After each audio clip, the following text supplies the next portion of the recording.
అయోధ్యలో బాలరాముని ప్రాణ ప్రతిష్ఠ పూర్తి కావడంతో ఇవాల్టి నుంచి సామాన్య భక్తులకు దర్శనం కల్పించనున్నారు. ఈ నేపథ్యంలో తెలంగాణ బీజేపీ ఆధ్వర్యంలో అయోధ్యకు ప్రత్యేక రైళ్లను నడుపుతున్నారు. ఒక్కో అసెంబ్లీ నియోజకవర్గం నుంచి 200 మందికి అవకాశం కల్పిస్తున్నారు.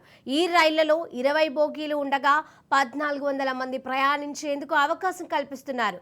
ఈ రైళ్లు వివిధ తేదీలలో సికింద్రాబాద్, కాజీపేట రైల్వే స్టేషన్ నుంచి బయలుదేరనున్నాయి.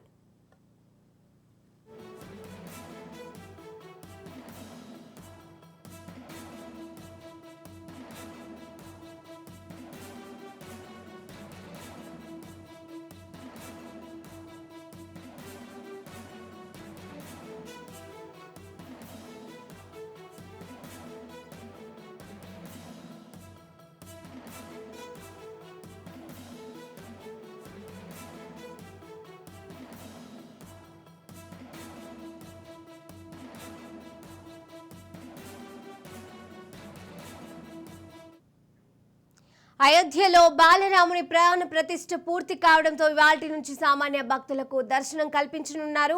ఈ నేపథ్యంలో తెలంగాణ బీజేపీ ఆధ్వర్యంలో అయోధ్యకు ప్రత్యేక రైళ్లను నడుపుతున్నారు. ఒక్కో అసెంబ్లీ నియోజకవర్గం నుంచి 200 మందికి అవకాశం కల్పిస్తున్నారు. ఈ రైళ్లలో 20 బోగీలు ఉండగా 1400 మంది ప్రయాణించేందుకు అవకాశం కల్పిస్తున్నారు. ఈ రైళ్లు వివిధ తేదీలలో సికింద్రాబాద్, కాజీపేట రైల్వే స్టేషన్ల నుంచి బయలుదేరనున్నాయి.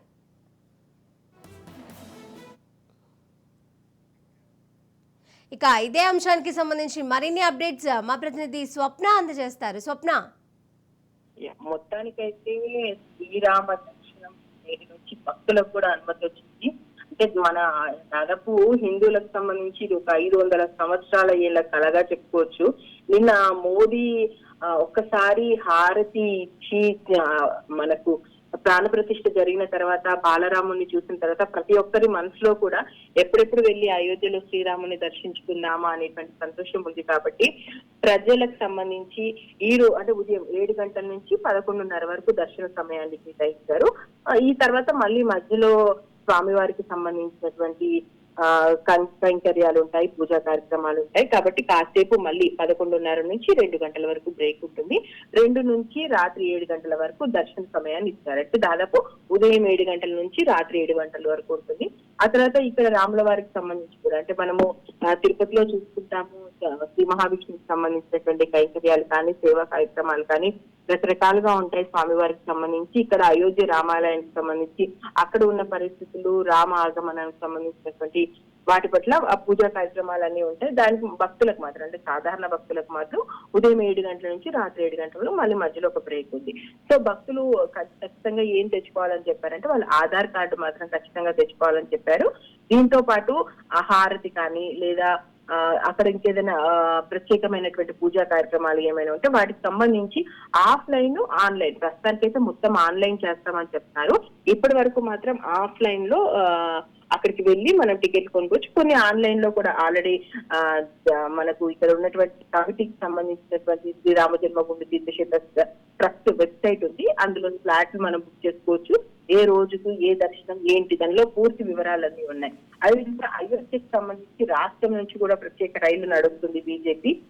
ఓన్లీ మన రాష్ట్రం కాదు, దాదాపు అన్ని రాష్ట్రాల నుంచి కూడా అయోధ్యకు వెళ్ళాలి అనుకుంటున్న వాళ్ళకు వీలైనంత ఎక్కువ వసతులు కల్పించేలాగా ఇటు కేంద్రంలో ఉన్నటువంటి ప్రభుత్వం చూసుకుంటుంది. అట్ ద సేమ్ టైం రాష్ట్ర ప్రభుత్వాలు, బీజేపీ నాయకులు కూడా దగ్గరుండి వాళ్ళకి సంబంధించిన వాళ్ళు లేదా వాళ్ళు ఎవరైనా అయోధ్యకు వెళ్ళాలనుకుంటున్న వాళ్ళు ఎవరైనా ఉంటే ఇలా వెళ్ళాలి ఏంటి అనేది చెప్తున్నారు. దానికి సంబంధించినటువంటి కరపత్రాలు పంచుతున్నారు, ప్రత్యేక రైళ్లు నడుపుతున్నారు. అంటే కొంతమంది ప్రత్యేకంగా తమ ఖర్చులతో బస్సులు కూడా ఏర్పాటు చేస్తున్నారు, లేదా రైలుకి సంబంధించిన టికెట్లు తీసి పంపుతున్నారు.